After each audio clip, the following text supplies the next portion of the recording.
Ho, ho, ho. Merry Christmas, everybody. I hope you guys are liking your winter Festivus arc. Wait, did I just say arc? I meant to say season, bro. I wrote the script like 2 months ago. I'm sorry, y'all. Anyway, right now, the weather outside is frightful. And you know what else is cold and frightful? Ice types. So yeah, that's what we're going to be talking about. We're going to be talking about the comprehensive history of the ice type and how they started off from to amazing. Basically, how they started off from to Chien-Pao. So we're going to go through the highs, the lows, the great, and the ugly. Gen 4 has barely any data for the competitive scene, but we do know some things, such as Obama being actually very good. According to how many times it was in Top Cut of Worlds in 2009 Worlds, with a very high placement of 4th place with Grace Beck, who used it in conjunction with Lapras, Kingdra, and even Vaporeon. I don't have the data to look at the team sheets, but from this I can tell that looks like it's like a.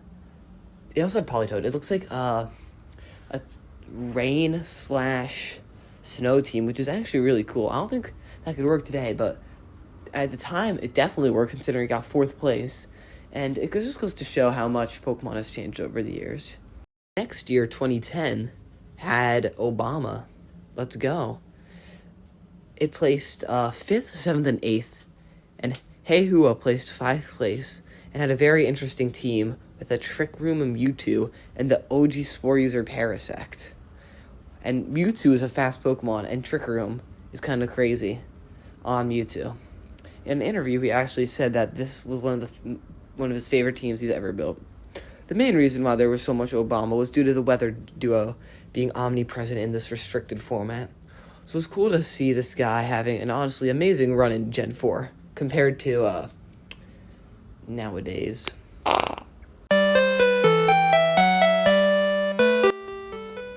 Gen 5 was a pretty not cool ice type generation. I didn't even mean to make the joke. I'm sorry for hurting your ears. But anyway, the first two worlds didn't have any ice types at all for the top 8 finishes. And it's kind of hard to find some tournaments back then, but basically in Gen 5, they didn't really add any new ice types. And the first year was just restricted to the ice types from their home region, which was like kind of just Vanillix, who was Vanillix. But the third world saw the return of my Jote, Obama, who finished 4th and 5th. More importantly, the first ice type to 1 Worlds that year, and that was Mamoswine. This being the second national dex format of Black and White, it expanded the dex and allowed for this behemoth to come back. Its ice type hits some of the best Pokemon in the format for super effective, such as the Lottie twins, Among Us, and the whole Genie trio, who were at their best there. In addition, its ground type allowed it to decimate Tyrannotars and Heatrans. It just had a great format due to being able to destroy everything and be an OHKO machine with its 130 attack stat.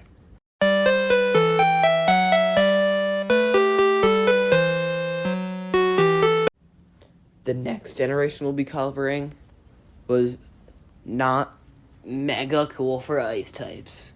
Dang, I'm actually so funny. Oh my gosh. Okay.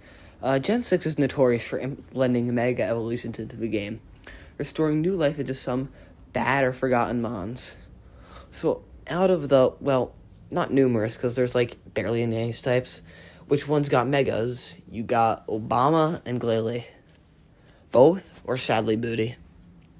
Even with the mega, Obama is just heavily power crept by other megas. His stat leans towards a mixed attacker, which is usually not good for any Pokemon due to leaving behind some great points that could be used elsewhere. Its stats also want to be defensive, but its type is just so buns. Megas like Charizard, Mawile, and Lucario can easily destroy the sorry excuse for a mega in no time. But I like its design though. Also, the thing is pretty slow, and Snow doesn't boost defense yet. So Snow teams will Hail teams, like Obama or Pretty Buns. Glalie was already a stinky mon, but its Mega did not help, really.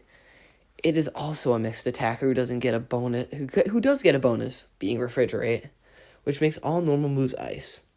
And an extra bonus, not even counting Stab. This would be good, but it doesn't really get any good normal moves besides, like, Body Slam, or if you do want the occasional nuke, Hyper Beam, but Hyper Beam's, like, weird because then you have to recharge a turn. It's not like Sylveon, where you can just plop it on a team. You have to afford your whole Mega slot for it. His other stat points are just not bulky enough, meaning it's not really worth that one Mega Team slot. A lot of reasons for that not Mega Team slot. But you know who is worth a team slot? Our boy, our goat. That's Mamoswine, our special little goober. Mamoswine had excellent synergy with Mega Charizard Y, and it could spam Earthquakes with Charizard's Y's flying type. Also, it had rock types Charizard struggled with. Without running Solar Beam, without Charizard having to sacrifice a slot for Solar Beam. It could run Tailwind without Solar Beam, so it could get the coverage from Mamoswine and make Mamoswine go fast and just nuke everything with its 130 attack stat. But its performance was a little weaker than last due to the men's power creep with all the Megas. Pretty sad. Also, if you're wondering about the Gen 6 ice types,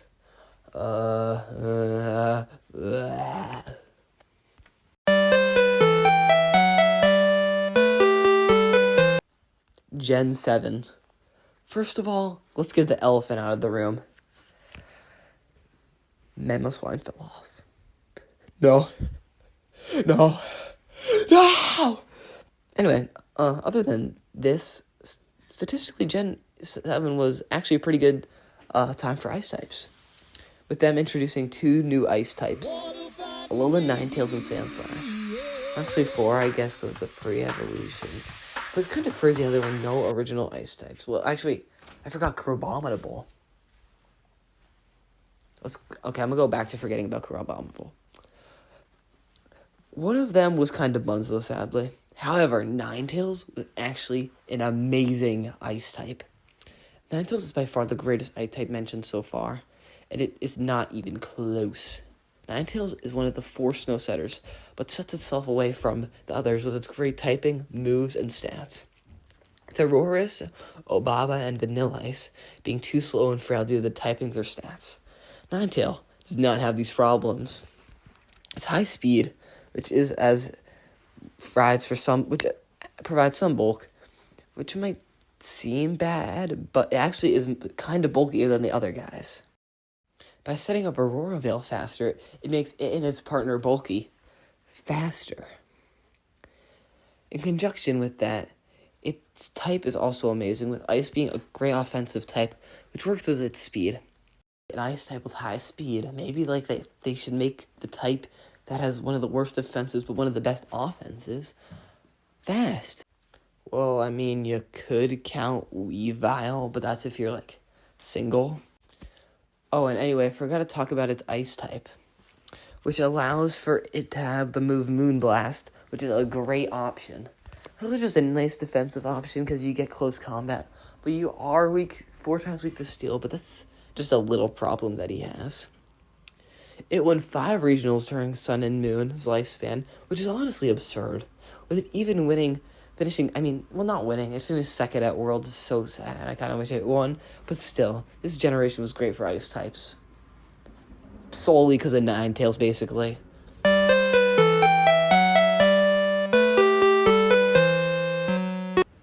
Gen 8 is another goofy gen for Pokemon because they didn't have any in-person tournaments, and all of their info was on, like, the YTs and stuff, and those were only, like, the finals, and they didn't have, like, a lot of websites to keep track, so, yeah, I didn't play during that time, so I don't really know too much, but, yeah. Wait, what ice type was introduced in this gen?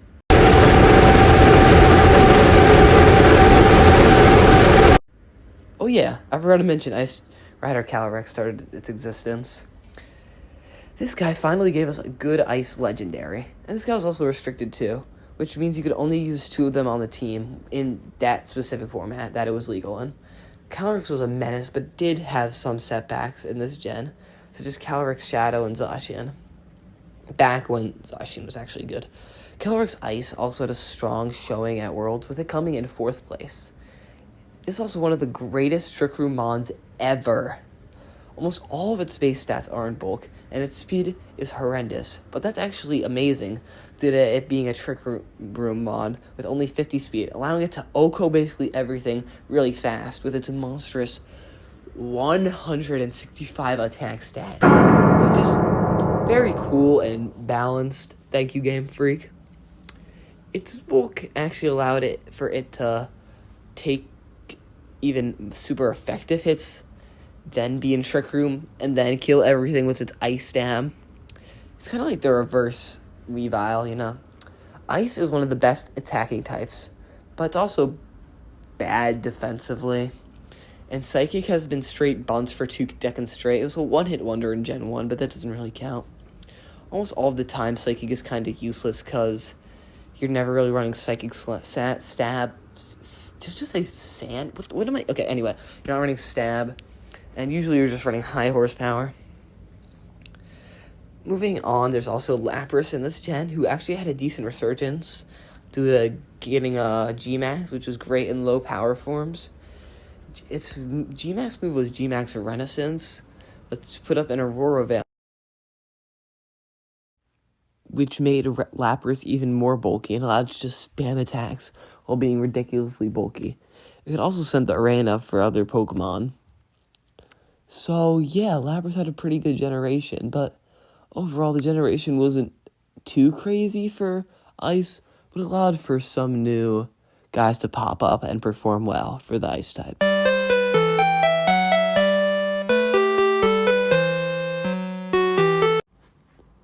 Not a doubt in my mind, I'ma believe that Gen 9 is by far the greatest generation for Ice types. Firstly, there's Snow, the new field condition introduced. Basically a repurposed Tail to make Snow teams actually viable. They do this by boosting the defense of each Ice type Pokemon by 50% under Snow, which is honestly great.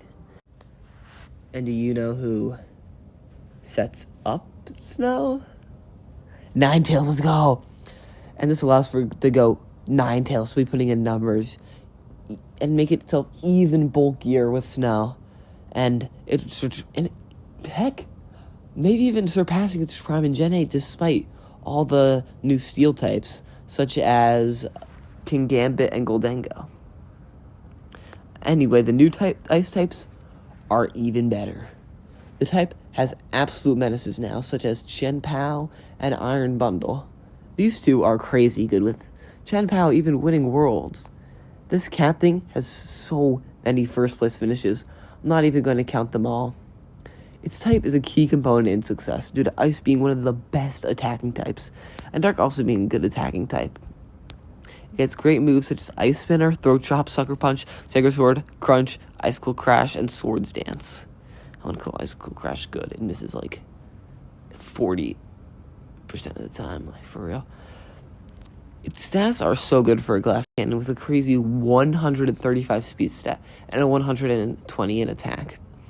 Its ability as Sword of Ruin further pushes its attack through the roof by lowering the defense stat of all Pokemon by a quarter, except itself. Combining this with any physical attacker exerts immense pressure on the enemy team.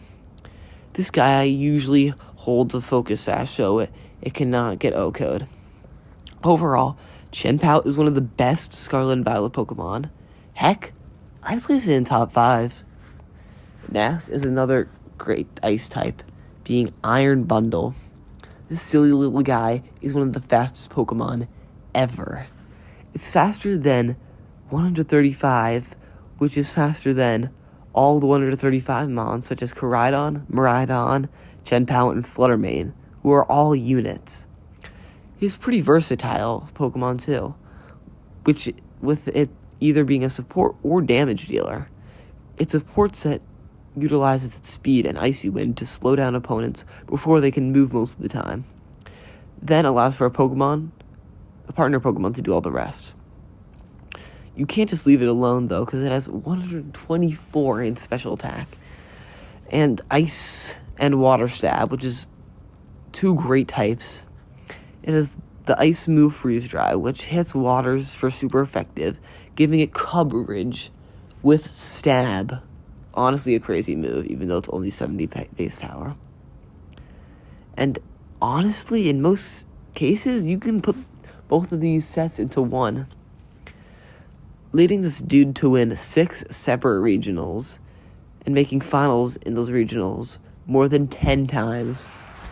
Iron Bundle is just overall one of the best ice types ever. Well, considering the pool isn't very large. Iron Bundle and Chien-Pao are still amazing new ice types to put respect on the overall type. But now, what you all have been waiting for, Snow. Snow is an amazing field condition that buffs our ice-type goat, Ninetales. Boosts all ice types defense by 50%, which just makes Ninetales an even better Pokemon, helping it rise from the power creep. Conjunction with Ninetales' speed, stats, and setting up Aurora Veil, it adds to its bulk and makes it bulky, fast, and able to spam blizzards. Ninetales' most dominant performance, however, was when it paired up with a horrible, till now legendary ice type, Articuno, and abused its ability Snow Cloak to boost its Articuno's evasion and not get hit while already being bulky, and getting boosted by Snow's defense and occasional Aurora Veils made this guy stupidly bulky. It could just be so stupidly bulky and hard to hit. This led to Ninetales winning the Yortech special event and showing that Gen 9 Ice-type Renaissance is real. I also won another regional recently with Choice Specs. Another guy who contributes to the Ice-type Gen 9 Renaissance is Calyrex Ice. When I mentioned in the Gen 8 part of the video, I said that he was pretty good, but not the best. But now, he's the best. In my opinion, I think Cali Ice is the strongest restricted. If you don't agree with that, you have to admit he's in either top 3 or top 5. This is due to a new item called the Clear Amulet and Terra. Should I just call Terra Terastallization? I don't know. Sounds weird when I just say Terra. Anyway, the Clear Amulet allows it to get blocked from Intimidate. And if Incineroar tries to Intimidate it, it doesn't even work. And then it can get a knockoff for Flare Blitz, but it's just so bulky, it doesn't really, mind too much. And then you can just Terra Water or something, and it doesn't do nearly that much damage. Or if it's Incineroar is in the Trick Room that you set up, high horsepower, usually just O-Coast to that sky-high attack stat. Cali Ice also matches up with a lot of the good restricteds. In a Trick Room, it destroys its shadowy brother, and in Trick Room, it also destroys Miraidon. Once you get Trick Room up, it is so hard to take this guy down. A lot of teams even have a directed Pokemon to take it down, just in case Trick Room gets up. It is so dominant, and has so much good Pokemon to support it, like Ogerpon Cornerstone is a new Gen 9 edition. So that's why Cali Ice contributes a lot to Gen 9 Ice types. It's cool to see how Ice types have evolved, and how they've gotten constantly better through the generations, until where they are now, where it feels like I don't think they're ever going to really, be bad ever again with all these strong Ice types. So yeah, it's the last video of 2025, and I hope you like it for the winter season. Have a good Tuesday.